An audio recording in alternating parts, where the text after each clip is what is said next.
आज सुबह जैसे ही आयुषी अपने मायके जाने के लिए निकली, तुरंत ही उसकी सास ने गुस्से में अपने बेटे और पति को ऑफिस पर फ़ोन लगा दिया और कहा, तुम लोग मुझे हमेशा कहते हो कि बहू को बेटी बनाकर रखो, मगर बहू तो बेटी बनने को तैयार ही नहीं है। अब तुम ही बताओ मैं क्या करूं? डॉक्टर ने मुझे टाइफाइड हुआ है ऐसा बताया और आज तो मुझे खड़े होने पर चक्कर आ गए थे। ऐसे में अकेले अपने मायके चली गई। कुछ ऊंच नीच हो गई तो लोग हमें ही कहेंगे। आप लोग ही समझाइए अपनी बहू को, यह मुझसे नहीं समझती। उसकी भतीजी का जन्मदिन इतना ज़रूरी नहीं है कि वह मेरी तबीयत को ताक पर रख कर चली जाए। अपनी माँ की बात सुनकर विशाल को गुस्सा आया और वह अपनी पत्नी को लेने उसके मायके जाने के लिए निकल गया। जैसे ही कार में बैठा, उसने तुरंत ही आयुषी को फ़ोन लगा दिया और बोला, यह क्या तरीका है आयुषी, इस तरह मुंह उठाकर अपने मायके चली गई? तुम्हें पता है ना माँ कितनी परेशान हो रही थी। माँ तुम्हारे भले के लिए ही सब बोलती है, मगर तुम्हें तो उनकी हर बात बुरी लगती है। एक साल यदि अपनी भतीजी के बर्थडे पर नहीं जाती तो कोई आफत नहीं आ जाती, मगर तुम्हें तो पार्टी का बहुत ज़्यादा ही शौक है। विशाल की सारी बातें सुनकर आयुषी ने कहा, विशाल हो गया तुम्हारा बोलना। आधी अधूरी बातें बताकर मम्मी जी हर वक्त हम दोनों के बीच में दरार डालने की कोशिश करती है, पर अब और नहीं।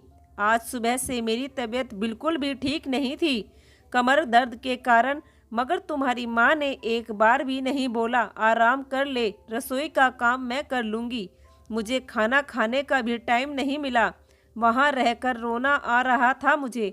जैसे ही घर के काम खत्म हो गए, माँ को याद आ गया कि मैं बीमार हूँ, तो मुझे आराम करने को बोलने लगी और बोली, कहीं जाने की ज़रूरत नहीं है, यहीं रहो। मगर अब और नहीं, जब तक मैं पूरी तरह से ठीक नहीं हो जाती वहाँ नहीं आऊँगी। आयुषी की बातें सुनकर विशाल बोला, ये क्या तरीका है? क्या तुम वहाँ पर आराम करने गई हो या पार्टी करने? आयुषी बोली, हाँ हाँ, आराम करने ही आई हूँ। जब से आई हूँ तब से आराम ही कर रही हूँ। मम्मी और भाभी ने मुझे किसी काम को हाथ तक नहीं लगाने दिया। अभी वहाँ पर होती तो तुम्हारे लिए चाय नाश्ता बनाकर रात के खाने की तैयारी कर रही होती। और पिछले 5 दिनों से बीमार हूँ मैं, लेकिन कभी तुम्हारी माँ ने तुम्हें मेरे लिए दवाई या कोई मेरे पसंद के खाने का सामान लाने को बोला? नहीं बोला ना। मगर आज यहाँ आ गई तो उन्होंने तुरंत तुम्हें फ़ोन लगाकर मेरे खिलाफ भड़का दिया। बहू नहीं, नौकरानी समझती है वह मुझे। बीमार बहू का दर्द वो क्या जाने। और भी यदि तुम्हें मेरी गलती नज़र आती है तो कोई बात नहीं, मैं माँ से माफ़ी मांग लूँगी, मगर जब तक पूरी तरह ठीक नहीं हो जाती यहाँ से नहीं जाऊँगी, कहकर आयुषी ने फ़ोन रख दिया। विशाल के पास आयुषी के इस सवाल का कोई जवाब नहीं था। आयुषी के सच ने विशाल को सच्चाई का आईना दिखा दिया था। उसने अपनी पत्नी को लेने जाने का छोड़कर अपने घर की ओर कार घुमा दी। विशाल रात को जैसे घर पहुंचा तो उसकी मां किचन में खाना बना रही थी। एक तो किचन में खाना बनाना और ऊपर से बहू गुस्से में घर से चली गई थी। वह बहुत ज़्यादा गुस्से में भरी हुई थी।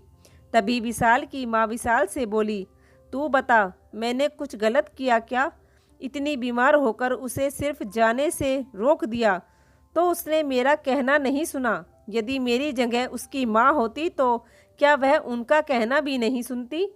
माँ की बात सुनकर विशाल नाराज होकर बोला, माँ आपको उसका वहाँ जाना नज़र आ रहा है, मगर क्या आपने यहाँ पर उसकी जरा भी परवाह की?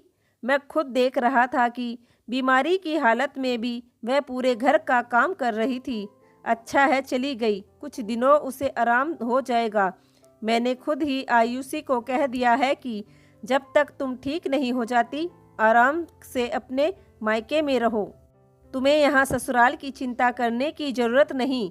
बेटे की सारी बातें सुनकर माँ ने कहा, मतलब तू चाहता है कि घर के सारे काम मैं करूँ?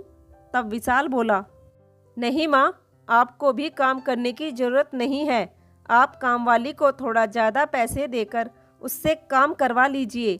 जब आयुषी को विशाल और उसकी माँ की बात के बारे में पता चला तो आयुषी के चेहरे पर एक मुस्कुराहट आ गई और उसको दिल में एक सुकून हुआ कि चलो सास उसके दर्द को तो नहीं समझती तो उसका हमसफ़र उसके दर्द को धीरे धीरे समझ रहा है।